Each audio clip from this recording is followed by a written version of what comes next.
Alors vendredi 4 août 1944, c'est la Saint-Dominique. Le samedi 5 août 1944, c'est la Sainte-Abel. Malgré la présence de l'occupant, la ville apparaît calme et paisible. Les ouvriers, les vignerons, les marins, les commerçants vaquent à leur occupation habituelle. Le port est encombré de navires. Le trafic maritime est très surveillé et continue à être effectué entre la mer et le port de Bordeaux. Sur la rade de Pauillac se trouve un sous-marin allemand, un dragueur de mine, le V727, le navire Dresden, le cargo La Mallerée, 655 tonneaux de la maison Worms, le grand dock flottant, fleuron de l'outillage portuaire du port autonome de Bordeaux, ayant à son bord la grue de 30 tonnes et un grand navire allemand au sec pour réparation de ses hélices, le pétrolier italien Burano, le Schelde et un autre navire allemand et le remorqueur d'Estrée, l'Osiris et le Nerd-Erk. Plusieurs gabarres se trouvent dans le chenal du Gaët, dont la ville de Pauillac, les Trois Sœurs, la vedette du port et d'autres petits bateaux, soit au total environ 22 à 23 unités. 2 torpilleurs allemands sont au mouillage, un à l'entrée du chenal du Gaët et l'autre en aval du cinéma. Il fait chaud cette journée, et à 18h, à l'heure de la pleine mer, les enfants qui habitaient le quartier des Chartrons et des Allées Marines étaient en train de se baigner dans le chenal du Gaët, ancien port des pilotes. À cette époque, on se baignait dans la Gironde. Roger Maussan, patron armateur de la gabarre ville de Pauillac, est en train d'embarquer des caisses de vin du château Montrose, quand la sirène d'alerte a retenti. Le matelot Pierre Saintou nous fit sortir de l'eau. Les enfants, en criant, et d'autres enfants partaient de leur côté. L'un d'eux, le petit Mouchag, devait décéder un quart d'heure plus tard sous les bombes.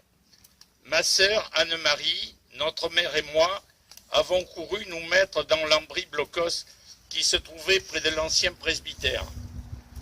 Arrivés rue Édouard de Pontet, les bombes commençaient à tomber et nous nous sommes réfugiés dans une maison appartenant à M. Sox.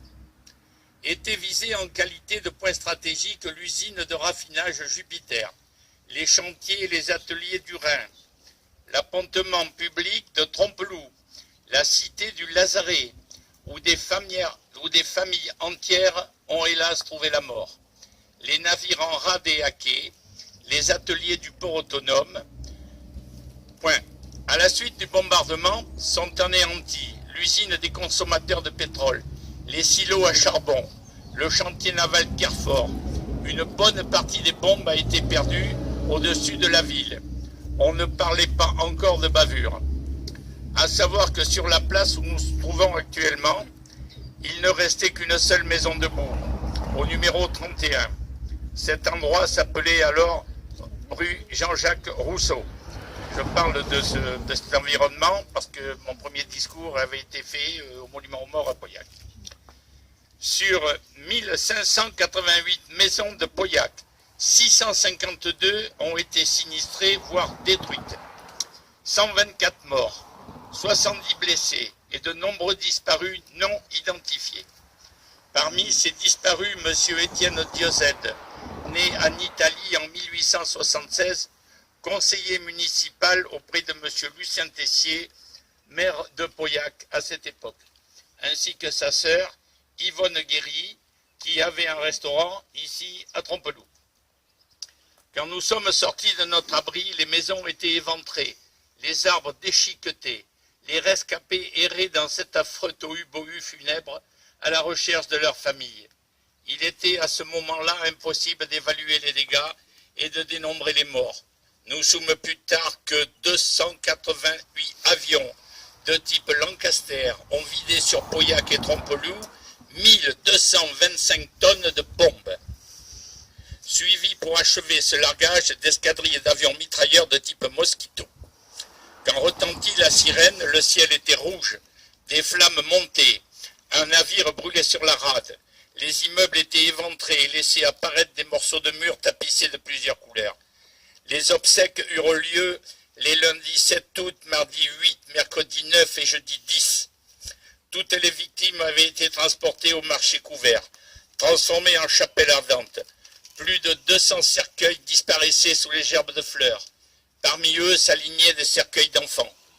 Monseigneur Feltin, archevêque de Bordeaux, bénit les dépouilles en présence de monsieur le préfet Sabatier, monsieur le consul d'Espagne, car plusieurs ouvriers espagnols avaient hélas trouvé la mort au lazaret, dont plusieurs corps n'ont jamais été retrouvés.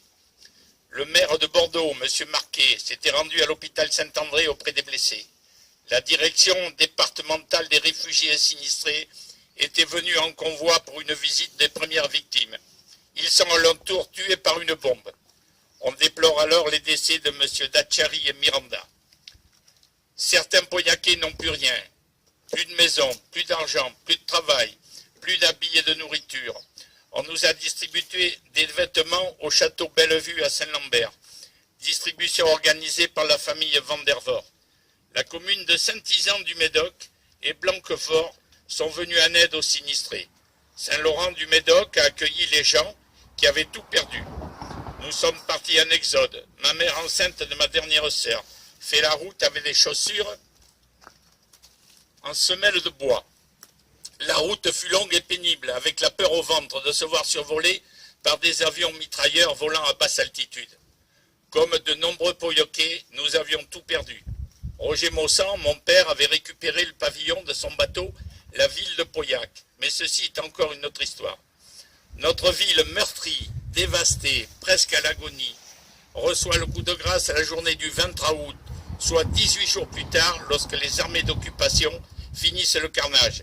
Sur la zone portuaire de Trompeloup, ils font sauter le dock flottant, la grue de 30 tonnes, la cale du bac de Pauillac, les bouées du balisage du fleuve, ils minent le chenal.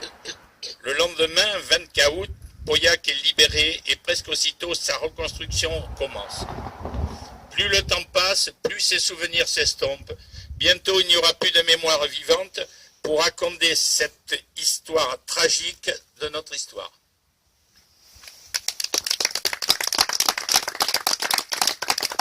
Voilà.